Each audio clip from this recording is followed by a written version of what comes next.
Hey, with you Evening Story Channel, I post new interesting stories every day. Subscribe and click the bell to not miss it. Clara, Grandma Clara, as everyone in the village called her, had trouble sleeping at night. She was no stranger to insomnia. The thought of her son Thomas still haunts her. Her only favorite son died in a hot spot. He was young, still 24 years old, to live and let live, but fate took a different course. Neither mother nor son were spared. 35 years have passed since then.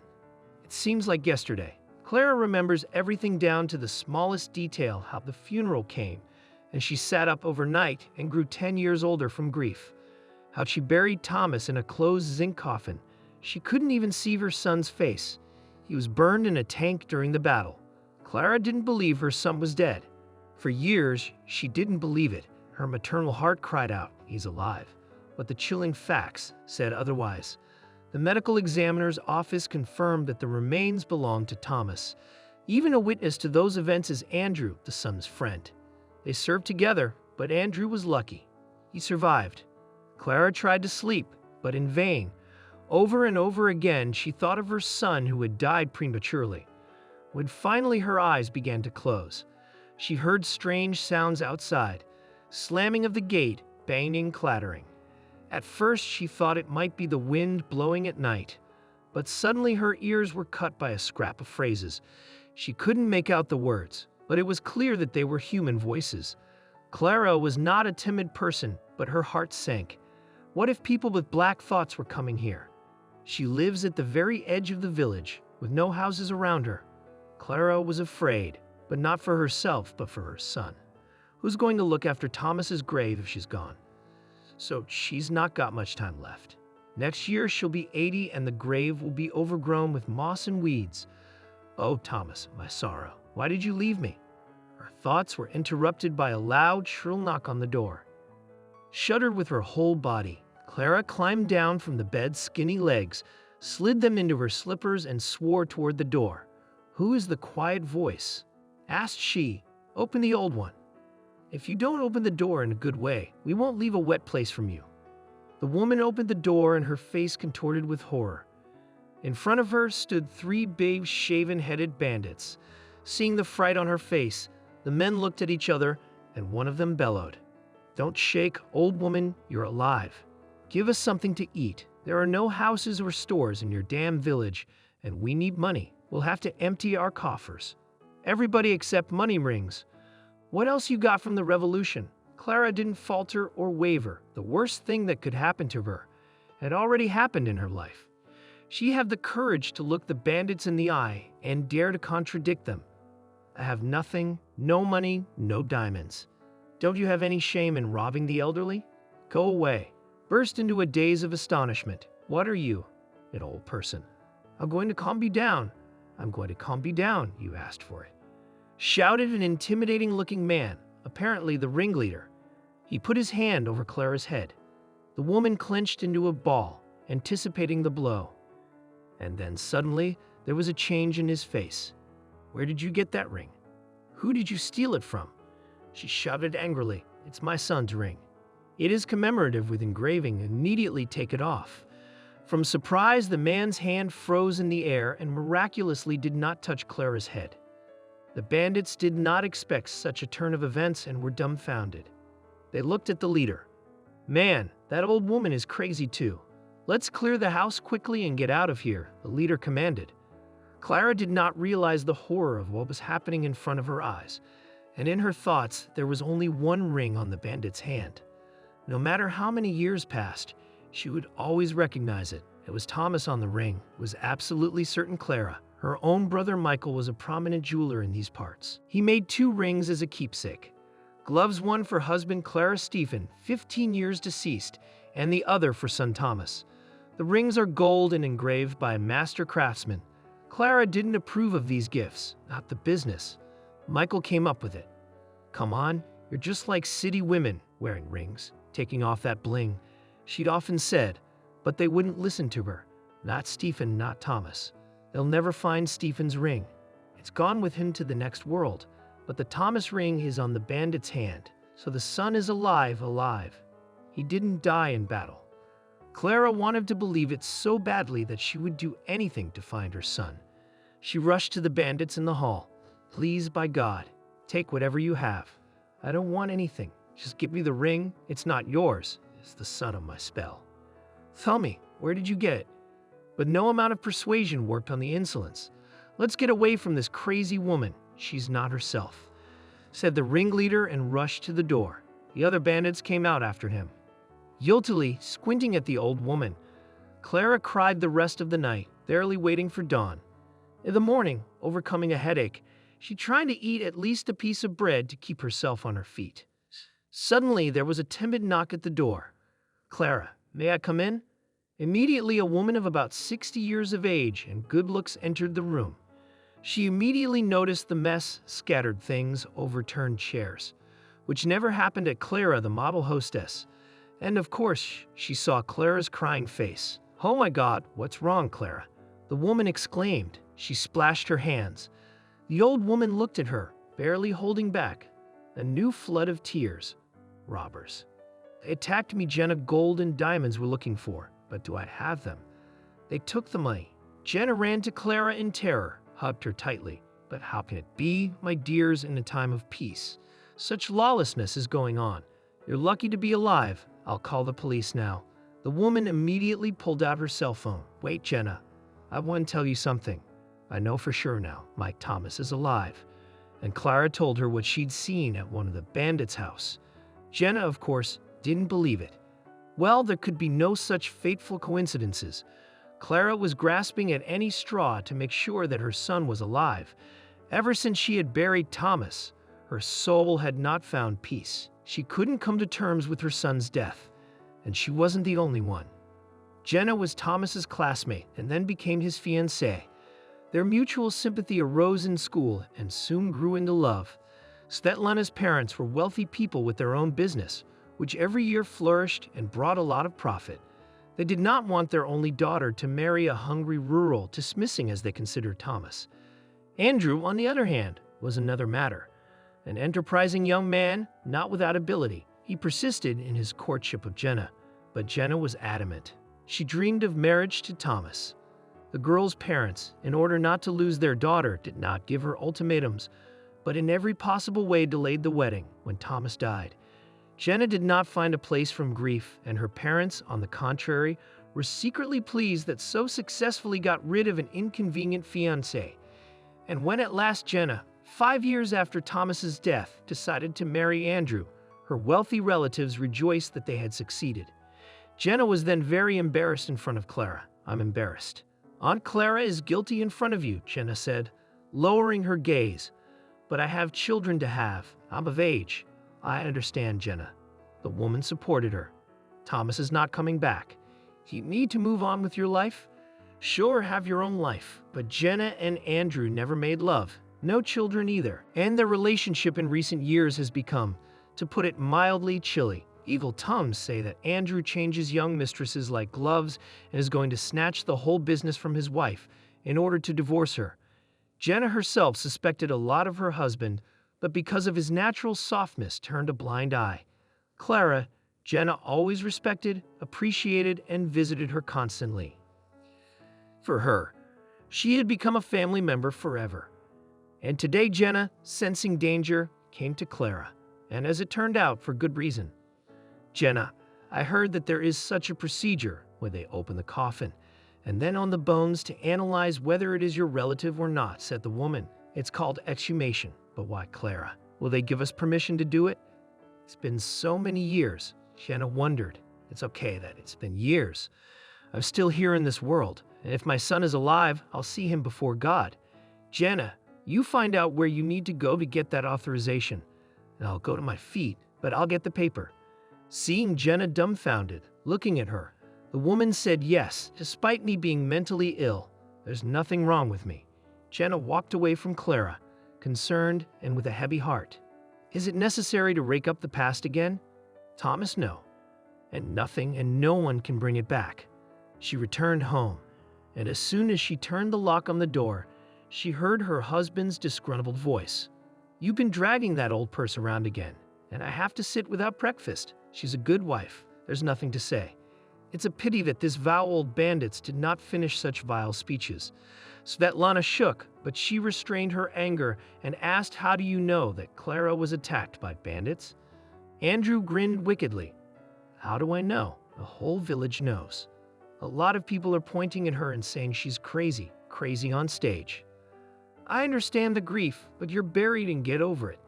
It's long past time for you to think about the eternal. You need to stop going to her. We have a wealthy family, a serious business. It is not appropriate for us to communicate with a psycho." Such words brought tears to Svetlana's eyes. She furtively wiped them away with the back of her hand. "I married the wrong man. Oh, the wrong man. He's just a monster, an evil lowlife. And things would have been different if Thomas had survived, if he'd managed to jump out of the burning tank. They would have been together, loving each other," the unhappy woman thought, swallowing her tears. The conversation with her husband had completely knocked Svetlana out of her rut. The whole day everything fell out of her hands. It was especially upsetting for Clara.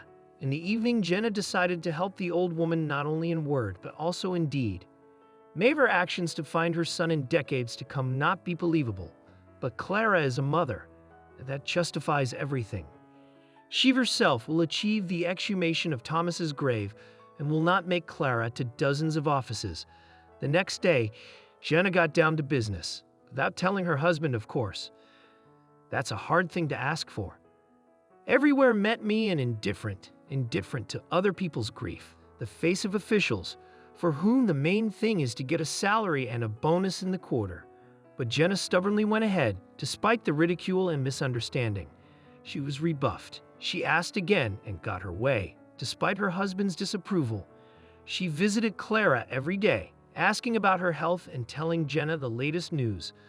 "I thank God every day for sending you to me. Come on, my dear man. I'm always happy to help you. Besides, this is very important to me. I've always loved Thomas even now that I couldn't agree to be touched." Jenna brushed away a tear. Her cheeks, she didn't yet realize what a black cloud loomed over her. Clara in the clouds. It's her husband. Andrew is always responsible and neat. Jenna suddenly made the mistake of carelessly leaving the exhumation papers on the desk.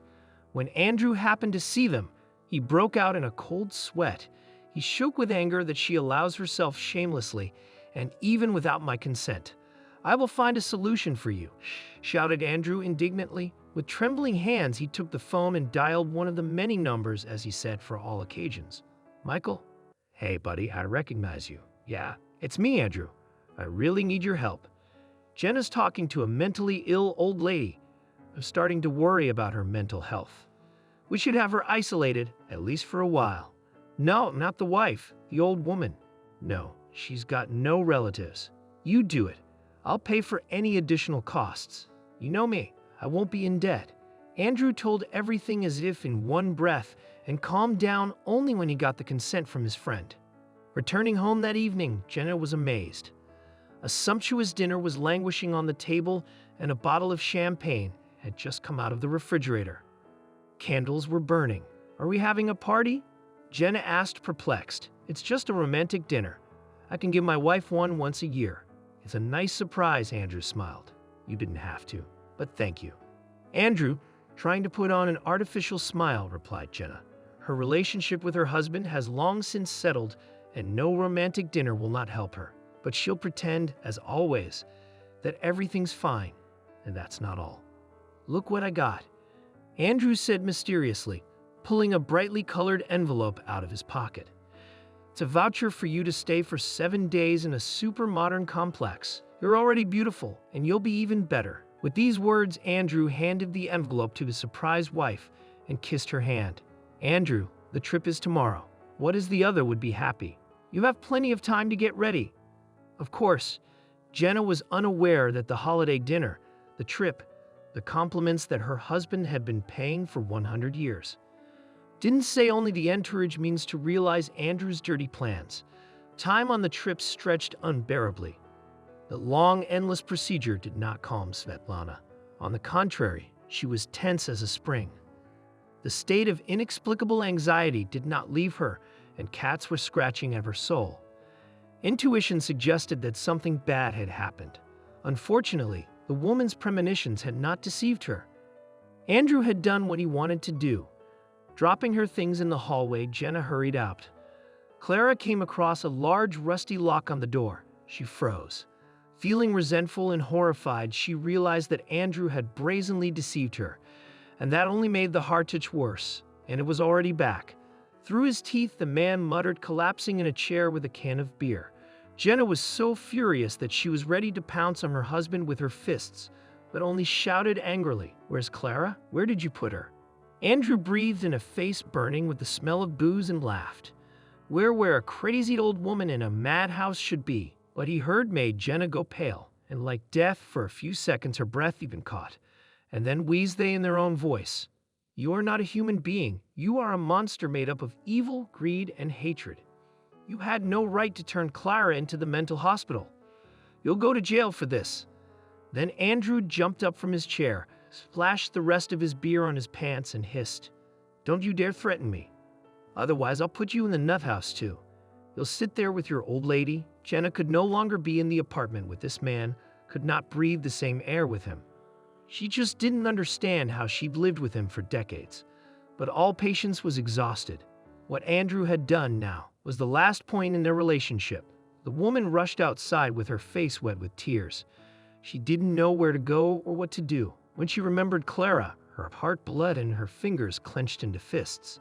Jenna wandered aimlessly through the city for a long time until her feet brought her to a park. She sank down on the bench with her arms around her head. Suddenly, she felt the touch of a hand on her shoulder and heard a soft male voice. "Jenna, you." The woman looked into the stranger's eyes, scrutinizing them, trying to recognize who was in front of her. And only after a few seconds it dawned on her, "Peter, my classmate." "That's right, Jenna. You look like you're on fire. What's wrong?" asked Peter. The woman was in such a terrible psychological state that she was ready to tell about her grief to the first person she met. "Yes, Jenna, you've been through a lot." Peter sympathized when he heard her not happy story. "I don't like your Andrew is obviously hiding something. That's why he's making a fuss." "That's right." At the policeman's words, the woman perked up and asked Peter hopefully, "Are you a policeman? Can you help me?" "I can't. I've been retired for a long time. But my son Nick followed in my footsteps and now works as an investigator. He'll definitely help." Jenna looked at Peter with gratitude. Suddenly, Peter's school came to mind. Who would have thought that he was such a bully and became a real man? "Thank you, Peter." "Thank you from the bottom of my heart," Jenna said. "Not yet, Jenna. Let's get your Andrew out by force. You can't put a person in a psychiatric hospital without any reason." "That's an article. I think that Colia will initiate a criminal case. In the framework of the case can get permission to exhume the remains of Thomas." And so it happened. Angry Andrew was tearing and throwing up when he was placed in the detention center. The investigating officer announced that he was facing real time. "You pay Jenna, you pay for this," he shouted, spitting saliva, smashing his knuckles against the cell walls. But the biggest shock of all lay ahead. The forensic report from the exhumation of the remains came as a shock. The unequivocal conclusion was that the remains did not belong to Thomas. "Clara, what are these dear ones? How could this be? How could this happen? I mean, there were forensic tests done right after Thomas' death. My God, how many tears have been paid? How much suffering has been endured? A life gone without Thomas?" Jenna exclaimed. Tears streamed down her cheeks. Clara only sighed, her hands to the sky, and repeated tirelessly, "I knew he was alive. A mother's heart can't be deceived by any expertise." "Only Jenna, where do we find Thomas now?" Jenna could not fully recover from what had happened and only shook her head. The investigator Nick was a very meticulous man. This story goes back a long way, but he found in the archives documents about the results of medical examinations made in the year of Thomas' disappearance, and they also show that the remains of the man buried by Clara did not belong to Thomas. The investigator was convinced that Andrew had forged the documents by showing Thomas' mother and wife false medical reports. "You kidnapped a man and forcibly restrained him. I'm gonna find him. And you'll get more time for that, too. You'll go to prison?"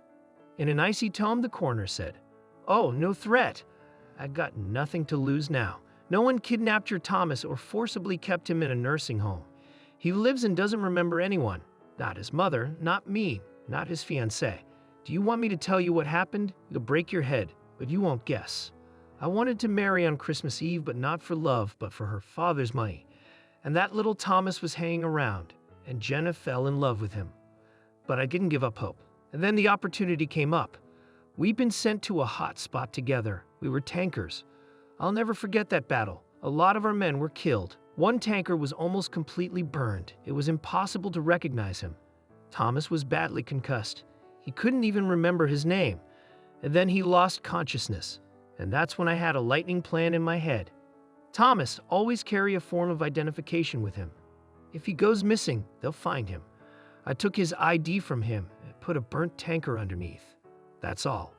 Clara got someone else's corpse. Even Nick has seen a lot. During his years of work as an investigator, he was struck by Andrew's despicable and monstrous act. A few days passed. On the street, frost forces a little rain.